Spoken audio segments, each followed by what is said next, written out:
Hello guys, আসসালামু আলাইকুম। আমি ফয়সাল এবং ফয়সাল ব্লগে আপনাদের স্বাগতম। আজ আপনাদের মাঝে আবার একটি নতুন ভিডিও নিয়ে আমি উপস্থিত হলাম। আজকে আপনাদের নিয়ে যাব ভারত বাংলাদেশের সীমান্তবর্তী এলাকায়, হিলি বর্ডারের একদম জিরো পয়েন্ট নিয়ে যাব আপনাদের। আর আপনারা যারা আমার চ্যানেলটিতে নতুন তারা অবশ্যই আমার চ্যানেলটিতে সাবস্ক্রাইব করবেন এবং পাশের বেল বাটনটি বাজিয়ে রাখবেন। তো চলুন আজকে আমরা দেখি হিলি পাসপোর্ট মাইগ্রেশন পয়েন্ট। এখানে মূলত পাসপোর্ট চেক করা হয়। করোনা পরিস্থিতির কারণে এটা আপাতত বন্ধ আছে। দেখুন পাশে রয়েছে, তার ডান পাশে রয়েছে হিলি স্থল শুল্ক স্টেশন। এখানে মূলত ভারত থেকে গাড়ি আসলে তা এখানে রিসিভ দেওয়া হয়। সামনে স্থল বন্দরে গিয়ে সেই রিসিপ্টটা দেখালে ভিতরে ঢুকতে দেওয়া হয়। তো দেখুন বিভিন্ন গাড়ি আসতেছে, ট্রাক আসতেছে। ট্রাকে আপনার ধান, গম, ভুট্টা, বিভিন্ন ট্রাকে বিভিন্ন কিছু রয়েছে। যেমন কোনো ট্রাকে ভুট্টা রয়েছে, কোনো ট্রাকে ধান রয়েছে, চাল রয়েছে। দেখুন একটি লোক ইন্ডিয়া থেকে আসতেছে পাঞ্জাবি পরে। মূলত সে ইন্ডিয়া যায়নি, বাট সে ইন্ডিয়ার ওই পারে গেছে, বিএসএফের ওই পাশে।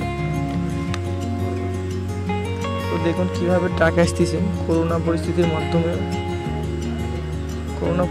মধ্যেও ভারত থেকে কিভাবে বাংলাদেশ সরকার ট্রাকে করে ধান, গম, ভুট্টা নিয়ে আসতেছে।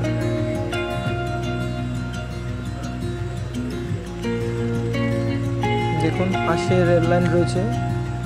রেল লাইনের ওই পাশে ভারত আর এই পাশে বাংলাদেশ। দেখুন ওই যে প্রাচীরটা দেখতে পাচ্ছেন, প্রাচীরটার ওই পাশে ভারত আর এই পাশে বাংলাদেশ।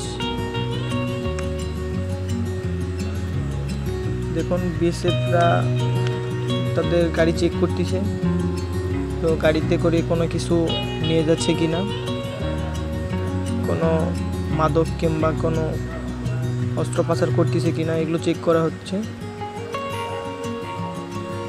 চেক করে প্রতিটা গাড়ি এক এক করে বাংলাদেশের দিকে ছাড়তেছে। দেখুন একটা বিএসএফ বসে আছে, বিএসএফটা তার কাজ করতেছে। আর আমাদের বিজিবি তা দেখতেছে যে কীভাবে মাল আসতেছে, আর চালকের কোনো লাইসেন্স ছাড়া আসতেছে কি না কোনো চালক, এগুলো আমাদের বিজিবি চেক করতেছে। দেখুন রেল লাইনের ওই পাশে বাংলাদেশের একদম শেষ পয়েন্টে আমরা দাঁড়ায় আছি, এখানে একদম জিরো পয়েন্টে। এরপরে ইন্ডিয়া, ভারত। রেল লাইন পার হলে ভারত, আর রেল লাইনের এই পাশে বাংলাদেশ। তো দেখুন এখান থেকে এখন করোনা পরিস্থিতির কারণে বাংলাদেশ ভারত সম্পর্কটা একটু বিচ্ছিন্ন রয়েছে। করোনা পরিস্থিতি কন্ট্রোলে আসলে আবার বাংলাদেশ থেকে ভারতে ভ্রমণের জন্য সবাই যাইতে পারবেন। ভ্রমণের জন্য যাইতে হলে মাইগ্রেশন পয়েন্টে পাসপোর্ট চেক করা হলে আপনারা এই রাস্তা দিয়ে ভারতে পৌঁছাতে পারবেন, যেতে পারবেন।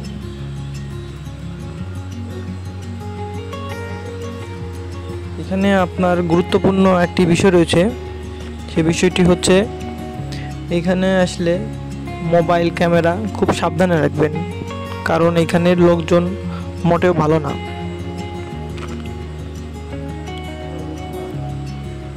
তো আপনাদের নিজের জিনিসপত্র একটু হেফাজতে রাখবেন। এখানে আপনাদের ছোট ছোট বাজার রয়েছে। এই বাজারে আপনার ইন্ডিয়া থেকে বিভিন্ন মাল, জিরা, চকলেট জাতীয় আরও অন্যান্য বিভিন্ন জুস, ইন্ডিয়ান জুস, বিস্কিট, এছাড়া আরও অন্যান্য কিছু পাবেন এই বাজারে। তো আপনারা চাইলে বাজারটা ঘুরে দেখতে পারবেন। আর বাজারে অনেক কিছু কেনার মতো আছে, বডি স্প্রে থেকে শুরু করে ইন্ডিয়ান সব কিছু বাজারে পাওয়া যায়। পুরো বাজারটাই ইন্ডিয়ান বাজার।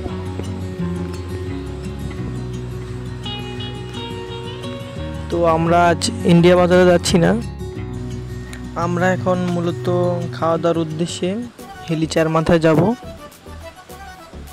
সেখানে একটি হোটেল রয়েছে, হোটেলটির নাম একবেলা হোটেল। মোটামুটি এখানে খাবারের উপযুক্ত হোটেল বলা চলে, কারণ মোটামুটি ভালো খাবার পাওয়া যায় এখানে। মুরগির মাংস থেকে শুরু করে অনেক রকমের আইটেম পাওয়া যায়, বিশেষ করে মুরগির মাংসটা এখানকার ফেমাস। তো চলুন আমরা খাওয়া দাওয়া করি।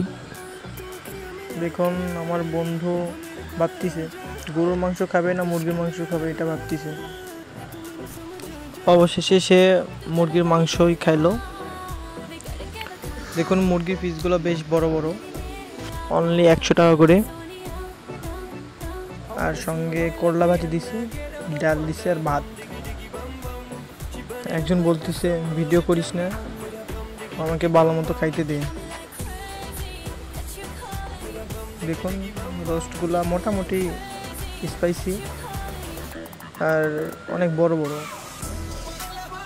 মোটামুটি টেস্টি রয়েছে। করলা ভাজি, মুরগি,